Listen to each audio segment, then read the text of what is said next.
You're listening to the Beyond Measurements and Image podcast, where we build healthier lifestyles, elevate your well-being, and transform lives. Welcome to BMI. I'm your host, Dr. Drew Crawford. I'm a board-certified gastroenterologist and obesity medicine specialist. Thank you for joining us today on the Beyond Measurements and Image podcast. Today we're going to talk about the politics of nutrition. My intention is for this to be apolitical and to show the fact that these government recommendations are, first of all, flawed and second of all, bipartisan. Historically, it goes back, I would say, equally on both sides of the aisle. And so I will try to give some of the history of what we've seen in the distant past as well as some of the current things. What actually prompted me to begin to think more about this was a recent article that came out by Akiza Weir in Vanity Fair. It was titled, "Why Are Americans So Obsessed with Protein? Blame MAGA." She goes on to describe what she feels is a protein obsession. And she cites Trump and RFK and Andrew Huberman, Peter Attia, different podcasters. There's really nothing that ties it to MAGA. There are a couple of good points where the author and the physician that she discusses this with, a gentleman by the name of Peter Cohen, mentioned that some of the influencers that promote protein may be promoting products as well. And to that extent, she does have a point. But how that's tied into politics or the MAGA movement or any of that, there's really no association. I think it was just a headline-grabbing title that then has circulated on the internet. She does discuss the fact that it's somewhat of a gendered phenomenon where she feels that men are more involved in a high protein diet. And there may be something to that. But again, I don't know how that ties in politically. Feel free to read the article yourself and see what you think. But I sure think that it's a poorly written article and has nothing to do with any political movement on one side or the other. So let's take a look at a few of the things that the government officials have done, the various administrations over the years, that have led us in part to the poor nutritional information and the bad health status that we currently stand at. Let's take the most recent example of Michelle Obama's Just Move campaign. When President Obama first took office, the First Lady had a campaign where she really came out pretty strong against sugary drinks. And it was absolutely the right thing to do. She had the right intentions and she was really working toward the idea of helping to manage childhood obesity. But you have to assume that she's come under the influence of industry in short order because shortly after the initial campaign, it really switched to Just Move. Now, Just Move was always the title of her campaign, but it went from working against the sugar lobby to really just promoting exercise. And as we've talked before, exercise and movement, although it has a key role in weight loss, so much of childhood obesity is related to sugary drinks and sugar intake. The second example is really interesting. In the early 1980s, there was a Supreme Court case and a ruling where the Supreme Court determined that tomatoes were vegetables for tax purposes, even though botanically they're not vegetables, they're fruits. Later in the 1980s, under the Reagan administration, there was an attempt to then allow ketchup to be classified as a vegetable, and then this could serve as a vegetable in a school lunch program. So ultimately, that didn't pass. But fast forward to 2010. And a school lunch program and funding was called into question, and some rules were being altered regarding the dietary components. And Amy Klobuchar, a senator from Minnesota, came out strongly against the changes because Schwan Industries, a Minnesota company, supplied about 70% of the frozen pizzas to the school lunch program. And interestingly, somewhere between the Reagan administration forward, tomatoes got classified as a vegetable, and then tomato sauce got classified as a vegetable. And so if you think the government is not working against you, listen to this fact. In the United States of America in 2025, some pizza is classified as a vegetable because of the tomato paste that's on it. And again, that was Amy Klobuchar, a senator from Minnesota, and clearly she came under the influence of industry. She even went on record as saying that maybe that was not the best decision. She was clearly protecting constituent business, and as a senator, that is part of what she does. But that's not looking out for the greater good of America or the child lunch program. But that's emblematic of what's going on, is each individual person, whether it's Senator Klobuchar or anybody else. We don't want to isolate her. She's not the only person responsible for this, and I'll give a few more examples. But what they do is they are prioritizing what's best for themselves or what's best for their constituents over what's best for the country. individuality can crush the collective. And so we really have to guard against that just as a society. But really what we see in all these examples that I'm talking about is individuals doing what is simply best for them or their constituents and not for the greater good of the country and the health of the country. And that's actually gone on to bear fruit, no pun intended, in the fact that we've actually had a national security issue in that we're not able to field as healthy as soldiers as we were. We've had to drop standards. We've had to make alterations because of the obesity issues. Now, I think things are changing and standards are being raised again and people are beginning to kind of rise to the level. But if we don't do what's best for the greater good, and in this case, nutritionally, it really does come back to haunt us.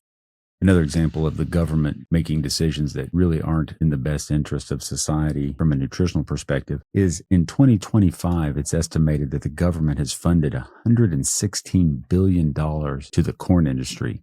The reason that that is impactful is it's not like the United States of America eats that much corn or exports that much corn, but what they do is they take that corn and they convert it to high fructose corn syrup. High fructose corn syrup is in everything. And fructose is one of the sugars that has to be broke down by the liver. And so consequently, we see a significant amount of fatty liver disease, what we call non-alcoholic steatohepatitis or metabolic associated steatohepatitis. And the liver begins to just take on fat, and over time, it leads to dysfunction in the liver. Currently, metabolic associated steatohepatitis, or what we call fatty liver, is now the second leading cause of liver transplant in the United States. So funding corn, knowing that it's turning into corn syrup that then is being converted to beverages, and then those beverages are being sold to the general population, they're being marketed to kids, they're placed in school lunch programs. It's estimated that about 50 to 60% of all public schools have a contract with one of the major soda companies. That's all high fructose corn syrup. Under President George W. Bush, the World Health Organization came out with recommendations regarding sugar for the recommended daily allowance. U.S. recommended daily allowance doesn't necessarily have to coincide with the World Health Organization, although that clearly is a larger international governing body. During the Bush administration, the World Health Organization put out some recommendations, and ultimately they recommended that only 10% or less of your dietary calories in a day should come from sugar. And that did not go over well in the United States. There were actually two senators, Larry Craig and John Breaux. One was Republican, one was Democrat, so it was bipartisan. They came out strongly opposed to the adoption of this recommendation. So much so that the sitting Secretary of Health and Human Services named Tommy Thompson went to Geneva and actually told the World Health Organization, do not put that recommendation in there. And if you do, the United States will withhold their funding. And as we know today in 2025, how much we fund all of these different projects, at the time we were funding the World Health Organization to the tune of a little over $400 million a year. And so that money was basically held for ransom in exchange for not putting this recommendation in. And in fact, this recommendation didn't go in.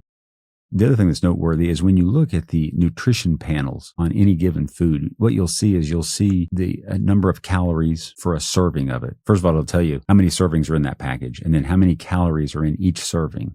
And then it breaks it down to tell you how much fat per serving, how much protein per serving, how much carbohydrate per serving. And it also delves in a little bit on various vitamins and minerals. But the one thing that you'll see is it will tell you how much sugar is in one serving, but it does not tell you what the percentage of the recommended daily allowance is. Today, we do not have a recommended daily allowance for sugar. The reality of it is the appropriate amount of sugar is probably zero, at least added sugar. So another example of the government involved in nutrition recommendations directly under the influence of lobbyists is the 1977 McGovern Report. And the McGovern Report was officially titled The Dietary Goals for the United States. And Senator McGovern was a leading proponent of nutrition and food. And ultimately, as a senator, they formed a committee and ultimately recommendations were made. And it's interesting, the recommendations were, limit the saturated fat and decrease your meat intake. They had some reasonable recommendations and they had some recommendations like that. But what we know is the initial recommendations, it doesn't really matter what they were because the egg, dairy, beef, and sugar industry all adamantly opposed it. Just like Senator Craig and Senator Breaux did with the sugar and the World Health Organization, The egg, dairy, beef, and sugar lobbies did the same thing with McGovern Report and ultimately demanded that it be rewritten. And in fact, it was. And when you look at it, they recommended more carbohydrates, less fat. There was no real recommendation on sugar.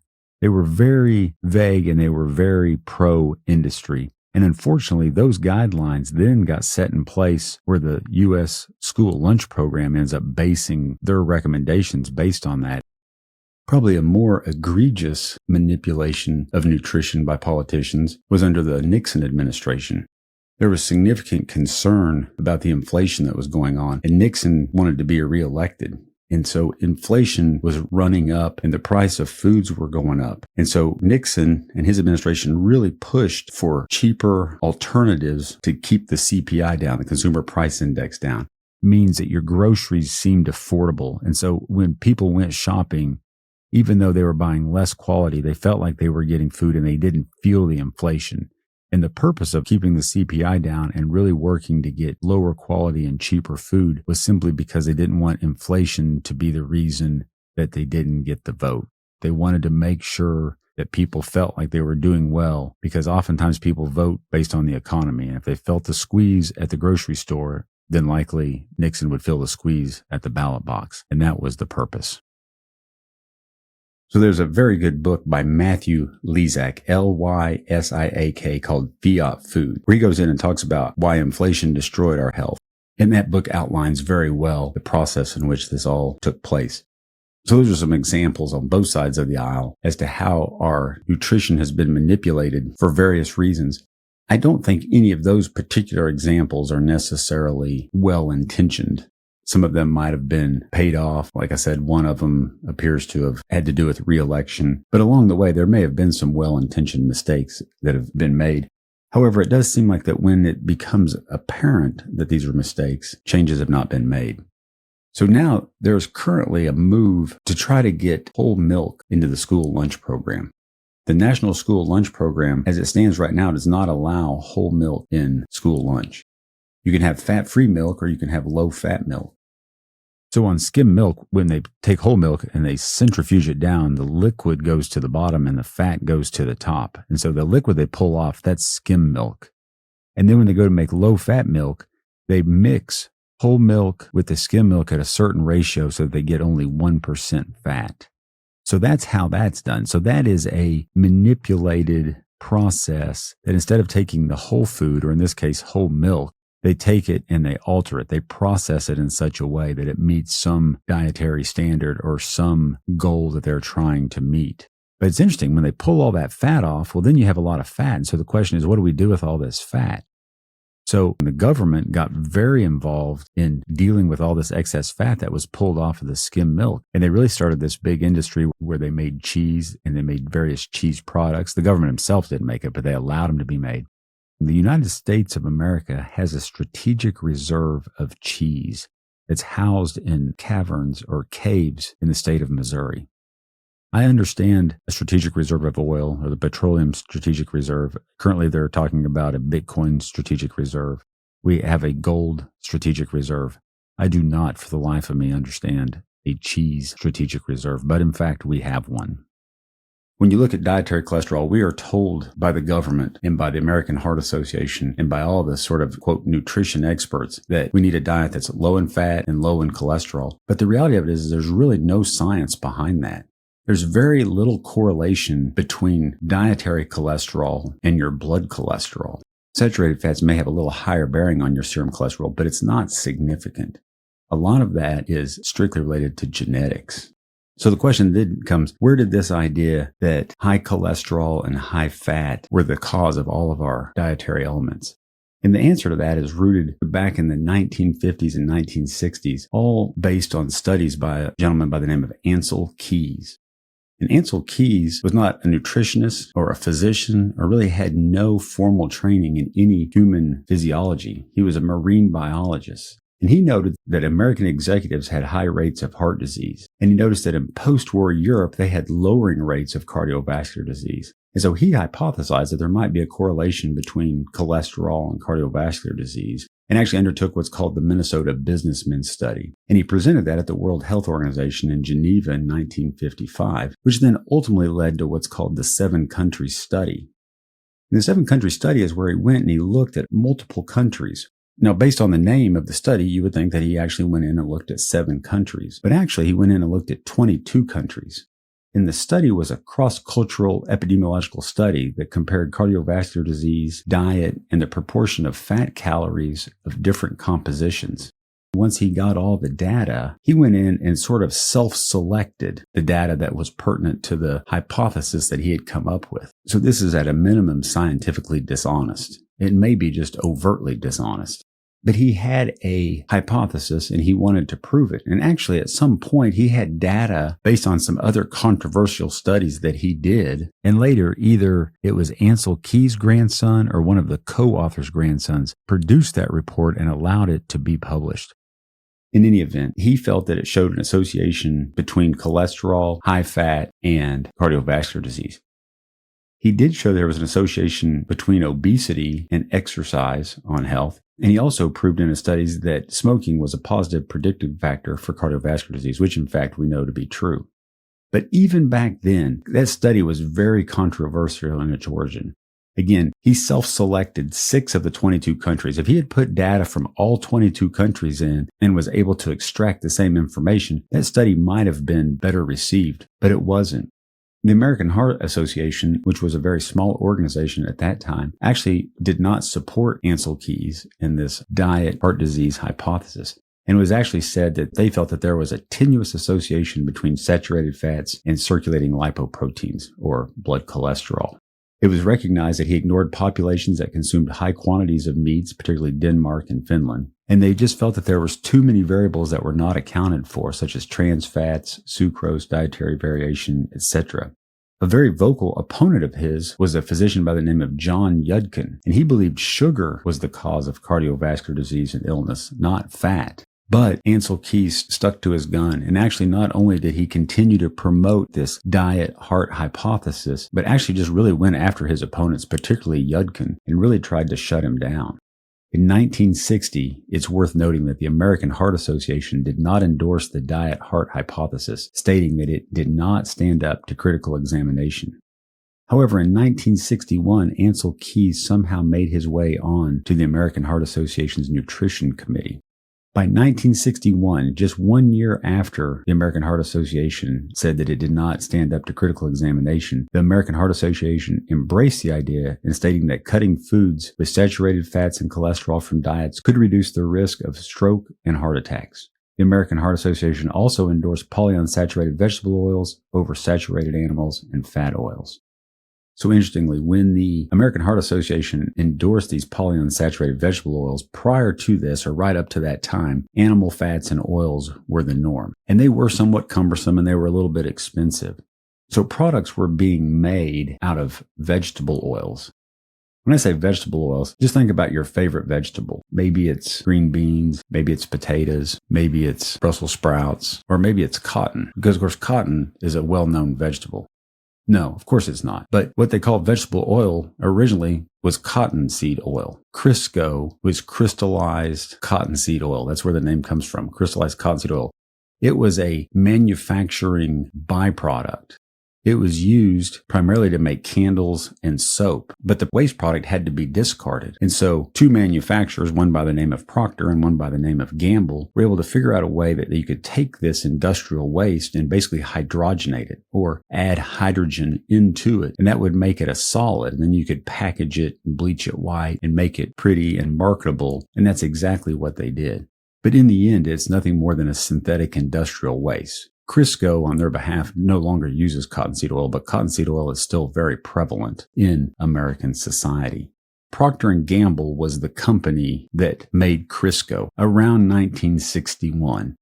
So in 1960, the American Heart Association did not endorse the diet heart hypothesis, being on the record stating that it did not stand up to critical examination. And then again in 61, 1 year later, Ancel Keys, who had scientifically disingenuous information, worked his way on to the American Heart Association's Nutrition Committee. And that same year, the American Heart Association reversed course and then embraced the idea, stating that cutting foods with saturated fats and cholesterol from diets could reduce the risk of stroke and heart attacks, but more importantly, went on to endorse polyunsaturated vegetable oils over saturated animal fats and oils. So naturally occurring animal fats and oils were inferior to this synthetic industrial waste product that was being made by Procter & Gamble. And wouldn't you know it, the American Heart Association was really a very irrelevant organization. Nothing like what it is today, but it was quite small. In fact, on the brink of bankruptcy around 1960. But as luck would have it, as they embrace this polyunsaturated vegetable oil, they received a $1.7 million donation from Procter & Gamble. And from that point on, they became the leading authority on all things heart. And despite the fact that we now know that there's very little correlation between saturated fats, dietary cholesterol, and serum cholesterol, the American Heart Association continues to promote that diet. So why did this come onto the scene? Well, President Eisenhower had a heart attack, so it became very paramount in the nation's psyche about heart disease. And then all these goings on with Ancel Keys and the American Heart Association. And like I said, they became the thought leader on heart disease and subsequently diet.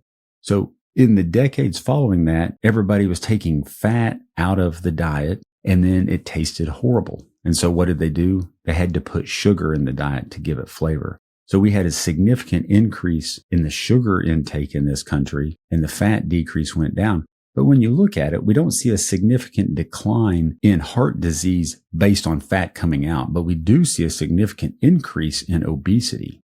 Correlation doesn't mean causation, but we do know that obesity is associated with an increased risk of heart disease. But we also know that fat in the diet does not correlate with obesity directly. Sugar does. Remember, we talked about John Yudkin. John Yudkin was the gentleman that opposed Ancel Keys, and he felt that sugar was the problem. In fact, he was the chair of nutrition at Queen Elizabeth College. And in 1972, he published a book called Pure, White, and Deadly.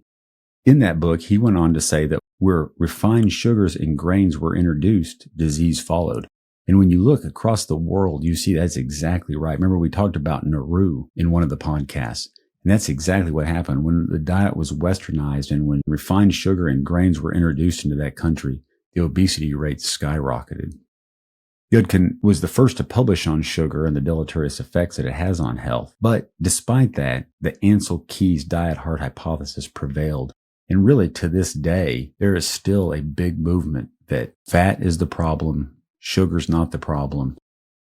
So what other data do we have regarding this American Heart Association? Well, it's just interesting. In 1989, the UK put out a position on dietary sugars and human disease. And at that time, they essentially dismissed any association between sugar, cardiovascular disease, type 2 diabetes, and obesity. And this was in the UK, which is where Yudkin hailed from. So in the mid-1990s, we begin to see some grassroots dietary changes that go on. There was the low-carb diet and the keto diet, the paleo diet, the Atkins diet. And really, when you look at a lot of these really effective diets, what you'll find is that they cut out sugar. Maybe that's not a stated goal, but that in the end, that is what happens. In 2002, there was an article in the New York Times called, "What If It's All Been a Big Fat Lie?" which was a great name. The author goes in and actually talks about what if this concept of removing fat from the diet would have improvements on our health? What if that was a big fat lie? And then Robert Lustig, a pediatric endocrinologist, he's made it his life's work to go on every opportunity he gets to talk about the deleterious effects of sugar. He has an excellent YouTube video called Sugar, the Bitter Truth that came out in 2009. I would recommend everybody go see it. There was also an article that came out in Germany in 2017 titled "Fat Didn't Have a Lobby." And again, it gets to the same point. So where do we go from here? Our government doesn't seem to get it. Whether it's intentional, whether it's just politicians that are bought and paid for, whether it's potentially an honest mistake that just hasn't been righted. In any event, what we know is that our diet is horrible. Our rates of obesity and chronic disease are on the rise. We have one of the 5 blue zones in America, and that's because they go their own way. They don't necessarily follow any of these recommendations. Even today, 2025, the government recommends 6 to 11 servings of carbohydrate as part of the food pyramid. That includes breads, cereals, rice, potatoes, etc.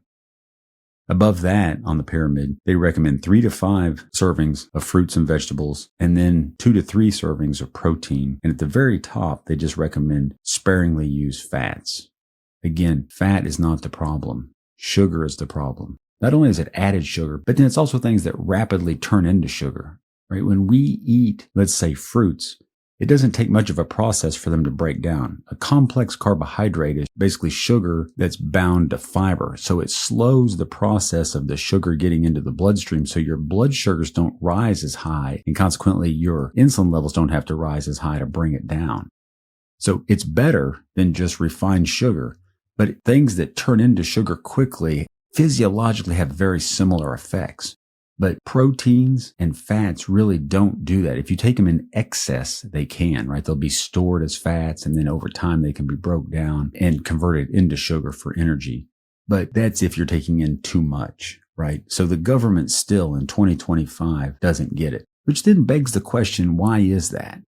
So now we have a president who's a Republican, who then brings on the Secretary of Health and Human Services, who's a Democrat, and yet somehow the parties still can't get along. Those two people seem to get along just fine. But nobody wants to listen to what RFK says. And granted, he does have some views that may be somewhat controversial with his stance on vaccines and possibly other things. But it does seem like globally he has some good intentions of moving this forward. And I don't know, and I'm not saying that he has all the answers, but it's interesting that we finally have a Secretary of Health and Human Services who actually is addressing some issues with the diet. I can't remember in all the years and all the administrations that I've been alive for, I don't remember anybody tackling this particular problem, which actually is a huge problem. And again, the question is, why is that?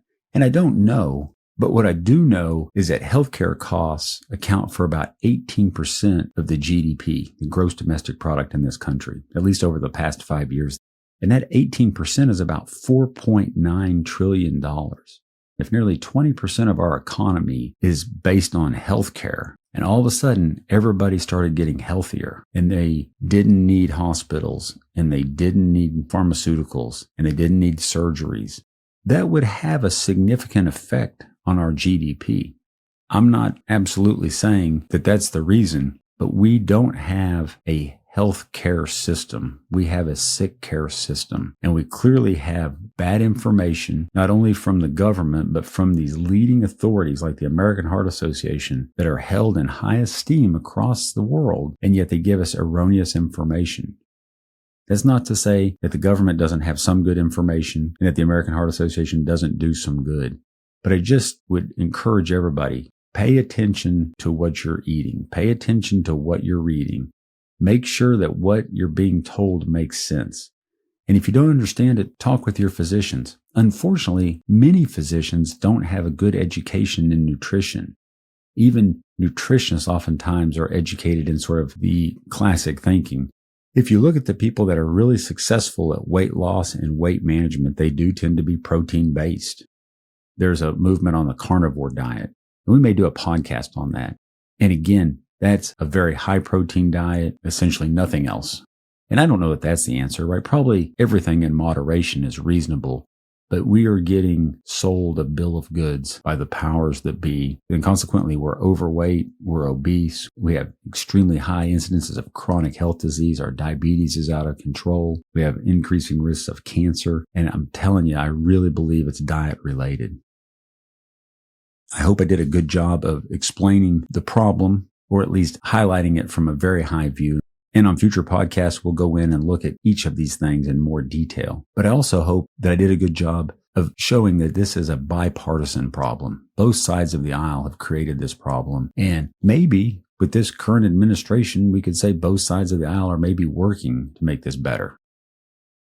Thanks for listening. I'm your host, Dr. Drew Crawford. Join me next week as we go beyond measurements and image to build healthier lifestyles and elevate your well-being on the BMI podcast. See you then. The BMI podcast is provided for educational and informational purposes only and does not constitute providing medical advice or professional services. Be sure to check out our description below for our website and social media platforms.